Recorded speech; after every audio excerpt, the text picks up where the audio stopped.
Hello everyone, my name is Ahmed Omer and this is COM 1 and this is Application 3. Now for Application 3, I will be speaking about Martin Luther King Jr. and his I Have a Dream speech. Now, have you ever thought that you would live in a society in which the color of your skin determines your rights? Nowadays, no one wants to be treated differently in general. Now, even when someone gives us attitude, we get mad. Now, let's just put ourselves in the African Americans' perspectives of the 1950s and 1960s. Now, these people were enduring harsh discrimination on the daily. They were enduring it every single day by signs stating for whites only, for whites only. Now, of course, this is gonna have, it's gonna rile you up on the inside. Now, as society really started to hate each other, and when tensions between whites and blacks came to a tipping point, there was one man who was there to help guide America through the dark and into the light, and his name was Martin Luther King Jr. Now, Dr. King was a peaceful man, and he was a minister who saw the good in people and sought to further the African American population through nonviolent methods and speeches. And through this, he hopefully wanted to attain an America in which African Americans are granted the same rights as whites. Throughout the 1950s and 60s, blacks endured harsh discrimination as well as segregation due to the harsh Jim Crow laws. This all forced the African American population to look for avenues in which change can potentially occur. At this point in time, tensions between whites and blacks were really starting to rile up.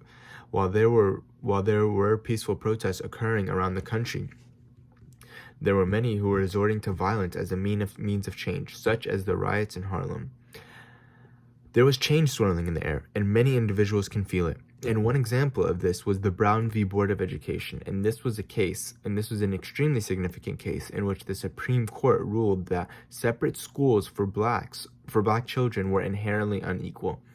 Now, with this win, and also the Rosa Parks sit-in, which Rosa Parks was an African American woman who went onto the public bus one day, and the laws at that time were that all black people had to sit in the back of the bus, and all whites could sit wherever they wanted. And if you were sitting in the front of the bus and there was no space for a white person to sit, you had to give up that seat.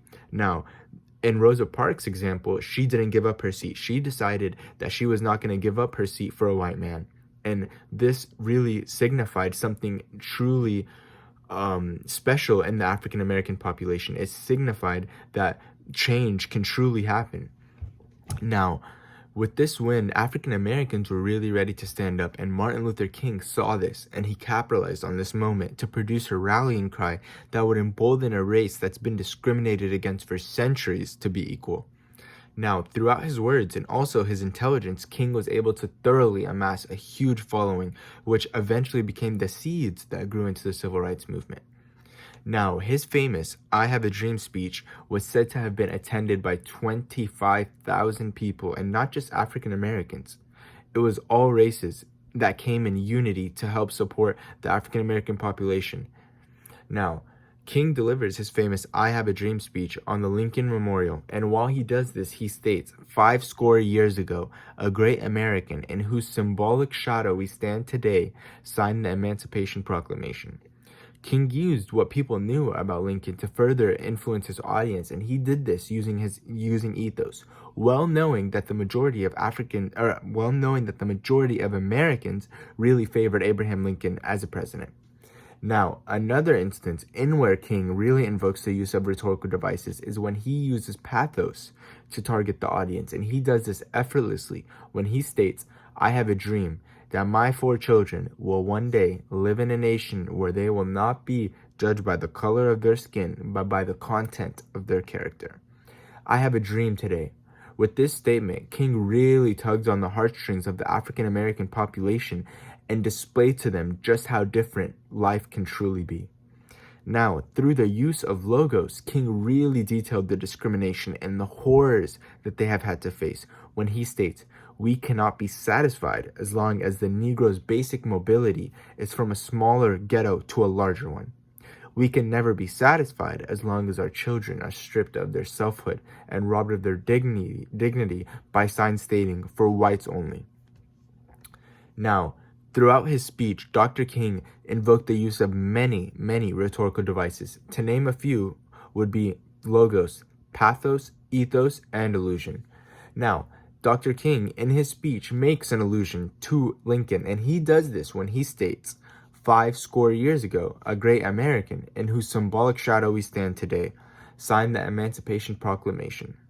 Throughout his speech, King uses many allusions, but one that stood out the most is when he alluded to the Declaration of Independence, when he states, this note was a promise that all men, yes, black men as well as white men, would be guaranteed the unalienable rights of life, liberty, and the pursuit of happiness.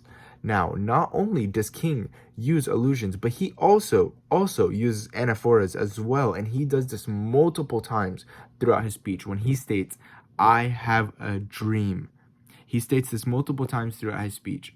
Another instance also in which anaphora is present in his speech is when Dr. King states multiple times, no, we are not satisfied. Now, as society really started to hate each other, and when tensions between whites and blacks came to a tipping point, there was one man who was there to help guide us. And he guided African Americans through the dark and into the light through peaceful methods. Now, the reason I decided to choose this speech is because I am African American myself. And when I read this speech, it was very powerful. The words really touched my heart. This is such an important speech from a historical perspective due to its importance. It brings together all races, not just Africans, in a movement that helped shift the winds of America. It truly showed me how hard life was at that time, a time in which you couldn't even walk on the street without even being discriminated against. Overall, this essay is very significant. Overall, this speech is very significant, and that's due to all its wonderful aspects. At no other point in history would a people be discriminated against and not retaliate in a nonviolent manner. Throughout his words and actions, Dr. King expressed that through nonviolent methods and through peaceful speeches and understanding, true change can be achieved. This speech is also significant because it outlines the kinder qualities in humans, not the evil. On a rhetorical level, this essay was very rich, combining an ethos, pathos, logos, anaphora, and allusions, as well as more to construct an amazing speech.